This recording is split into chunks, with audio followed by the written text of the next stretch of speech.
Hello student. आज के video में हम मिक्लोरथेमिन ड्रग की डिटेल स्टडी करेंगे। मिक्लोरथेमिन ड्रग जो है एक एंटीनियोप्लास्टिक ड्रग है जो एल्कलाइटिंग एजेंट की तरह काम करता है। एल्कलाइटिंग एजेंट क्या होते हैं, चलिए देख लेते हैं। तो एंटीनियोप्लास्टिक ड्रग के हम डिफरेंट कैटेगरी क्लासिफिकेशंस हैं। उनका जो है एल्काइलेटिंग एजेंट जो है पहला क्लासिफिकेशन होता है एंटी एल्काइलेटिंग एजेंट। इसमें जो है पहला तरह का एल्कलाइटिंग एजेंट जो है नाइट्रोजन मस्टर्ड है। इसके एग्जांपल है मिक्लोरथेमिन, जिसकी हमें हमारे सिलेबस में डिटेल स्टडी करनी है। इसकी साइक्लोफॉस्फेमाइड, यूरेसिल मस्टर्ड, इफॉस्फेमाइड, मेल्फेलेन। सेकेंड जो है इथाइल इनिमीन है, थियोथिपा। थर्ड जो है एल्काइलेटिंग एजेंट में एल्किल सल्फोनेट है, इसका एग्जांपल है ब्यूसल्फेन। और चौथा जो है नाइट्रोसो यूरिया में कार्बस्टीन एंड लोमिस्टीन है। तो हमें जो है डिटेल स्टडी करनी है नाइट्रोजन मस्टर्ड टाइप के जो है मिक्लोरथेमिन की। तो पांचवें तरह का है मिथाइल हाइड्रोजिन, इसका एग्जांपल है प्रोकार्बेजिन। और छठे तरह का ट्राईएजिन, इसका एग्जांपल है डेकार्बेजिन। तो ये जो है एल्काइलेटिंग एजेंट के जो है क्लासिफिकेशन हो गए। ये सभी क्या है, एंटी नियोप्लास्टिक ड्रग्स हैं जो कि इसमें जो है एल्काइलेटिंग एजेंट टाइप के होते हैं। एल्काइलेटिंग एजेंट किस तरह से एक्शन करता है?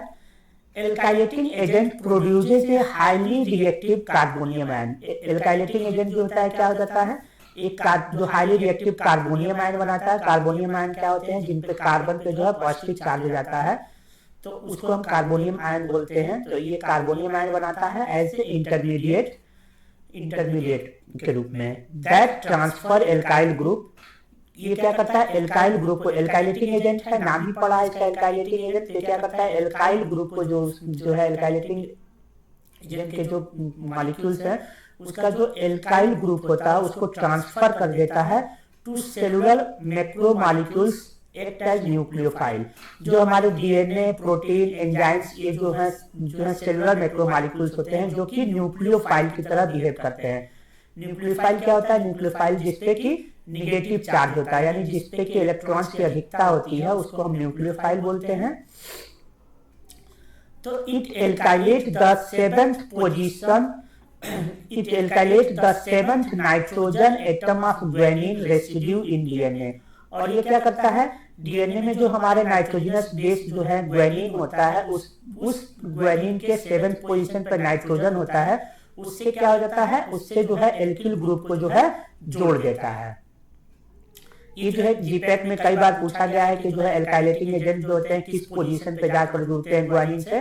तो ये जो है 7th पोजीशन, जो ग्वानिन का जो 7th पोजीशन पर नाइट्रोजन होता है उससे एल्किल ग्रुप को जोड़ देता है, जिससे रिजल्ट क्या होता है कि रिजल्ट इन क्रॉस लिंकिंग या एबनॉर्मल बेस पेयरिंग। तो इससे क्या होता है कि एबनॉर्मल जो ग्वेनिन वहां जोड़ना था, ग्वेनिन की जगह पे क्या है, ग्वेनिन से जो है एक एल्काइल ग्रुप भी जुड़ गया है। तो ये क्या होता है, ये जो है क्रॉस लिंकिंग होता है या एबनॉर्मल बेस पेयरिंग। जो बेस जुड़ना था ग्वेनिन उसकी जगह पे कुछ और जुड़ जाता है। ग्वेनिन से जो है एल्काइल ग्रुप जुड़ गया तो ये जो है स्ट्रक्चर चेंज हो जाता है, तो कोई और बेस जुड़ जाता है, जिसके कारण क्या होता है, डीएनए का जो है सिजीशन हो जाता है, डीएनए टूट जाता है। Scission of DNA strand which result in inhibition of DNA synthesis, जिसके कारण क्या होता है कि बेस पेयरिंग जो है वो जो है गड़बड़ हो जाती है और डीएनए का जो क्या होता है, जो डीएनए का स्ट्रैंड होता है वो टूट जाता है, जिसके कारण जो क्या हो जाता है कि डीएनए की जो है सिंथेसिस जो होती है नहीं होती है। और डीएनए की सिंथेसिस नहीं होगा तो सेल डिवीजन रुक जाता है और सेल का डेथ हो जाता है। चलिए मिक्लोरथेमिन देखते हैं, हमको इसकी डिटेल स्टडी करनी है। मिक्लोरथेमिन, इसी को हम मस्टीन भी बोलते हैं, is a antineoplastic drug of nitrogen mustard class. ये देखिए स्ट्रक्चर है हमारा मिक्लोरथेमिन का, इसकी स्ट्रक्चर हम देख लेते हैं। 2 dichloro N methyl diethyl amine. देखिए फर्स्ट और सेकंड पोजीशन से ये अगर हम नंबरिंग करते हैं तो फर्स्ट कार्बन, सेकंड कार्बन, तो सेकंड कार्बन से एक क्लोरीन ये जुड़ा हुआ है, तो इसको हमने 2 क्लोरो, ये जो है सेम जो है यहाँ पे इसकी अगर हम नंबरिंग करते हैं तो 1 डैश 2 डैश देंगे, तो 2 डैश से क्या हुआ है, एक क्लोरो। तो 2 डैश डाइक्लोरो, 2 क्लोरीन जुड़े हुए हैं। N से क्या जुड़ा हुआ है, मिथाइल ग्रुप जुड़ा हुआ है, तो N मिथाइल डाई इथाइल, दो एक और ये देखिए एक इथाइल ग्रुप है, एक इथाइल ग्रुप है, डाई इथाइल एमीन। ये इसका जो है आईपीएसी नॉमेनक्लेचर हो गया। इसका मैकेनिज्म ऑफ एक्शन कैसे करते हैं, हमने बताया कि एल्काइल ग्रुप जो होते हैं highly reactive intermediate carbonium ion बनाते हैं।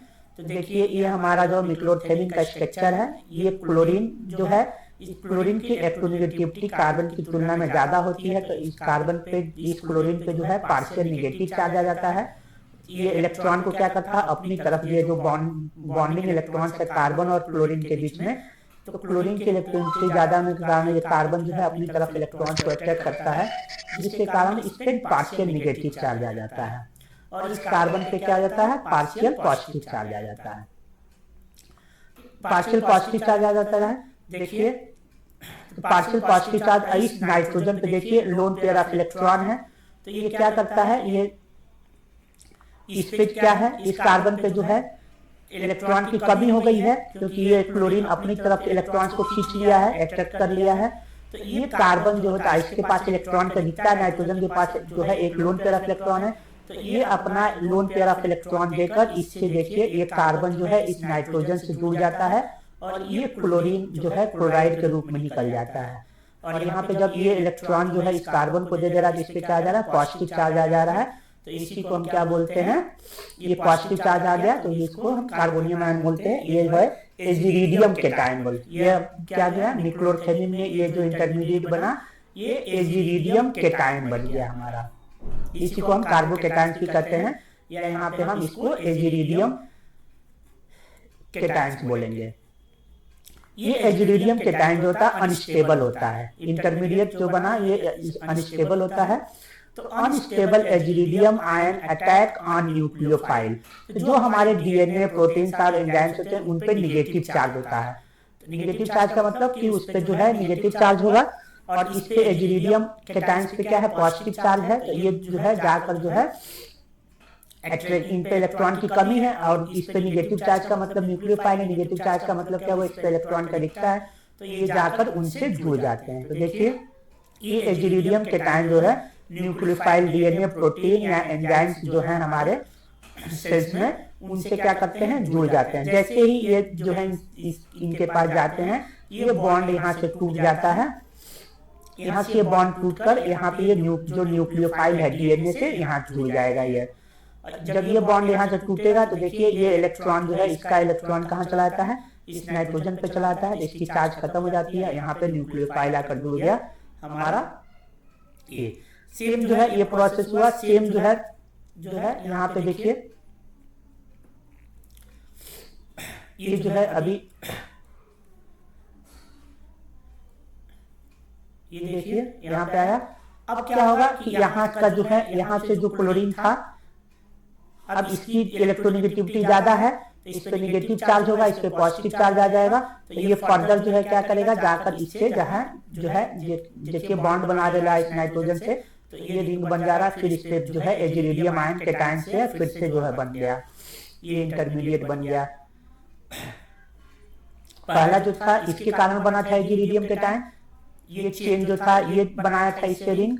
अभी दूसरा क्या है, दूसरे स्टेप में जो है ये रिंग, ये जो है चेन जो है कार्बन चेन क्लोराइड चेन का है, ये इससे रिंग बना लेगा, एक सेकेंड एजिरिडियम केटायन बना, और फिर ये क्या करेगा, फिर दूसरे जो है डीएनए जो है उससे जाकर ये बाइंड होगा।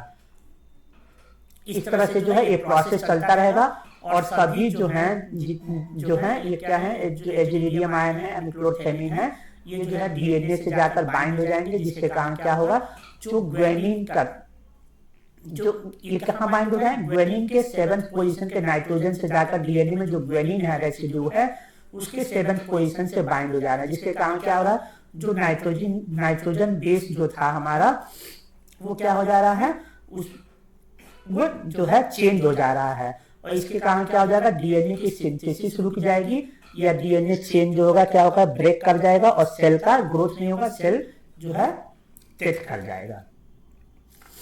Iridium ion at physiological pH bind with guanine of DNA at 7th nitrogen atom of guanine। देखिए ये डीएनए का पूरा चेन है, इसमें ये जो है इससे गुआनिन जुड़ा हुआ है डीएनए में।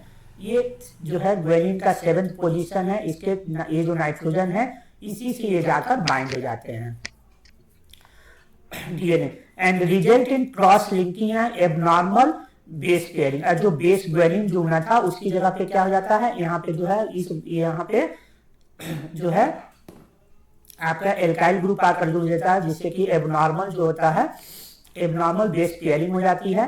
And it prevent the DNA synthesis by the attachment of alkyl group to the DNA. और एल्किल ग्रुप के से जो है जो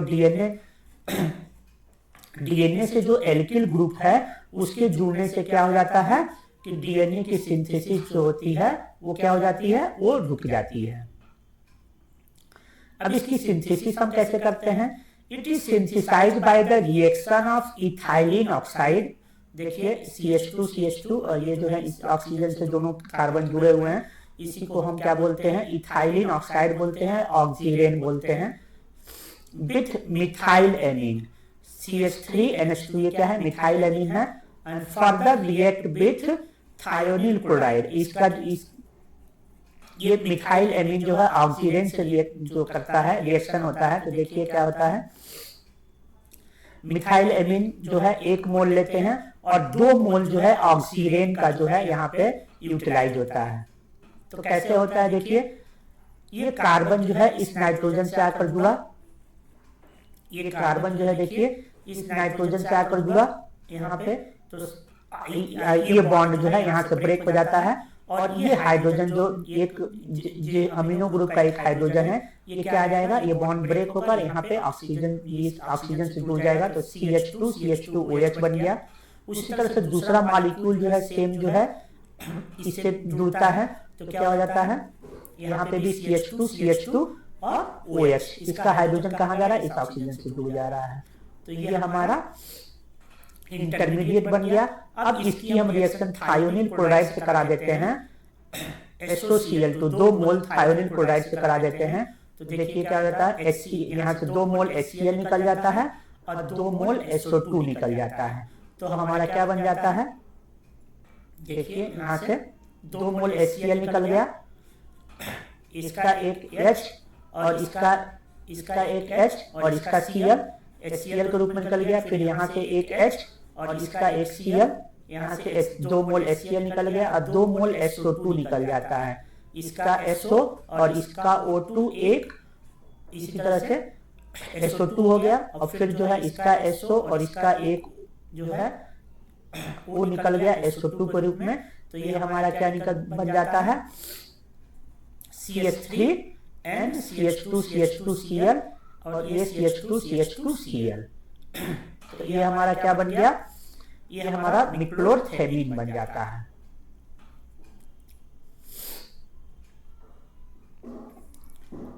अब इसकी यूजेज क्या है, निक्लोरथेमीन के यूज क्या है, एंटी न्यूप्लास्टिक ड्रग है। तो इसके यूजेज जो है डिफरेंट काइंड्स ऑफ जो है कैंसर के ट्रीटमेंट में यूज करते हैं।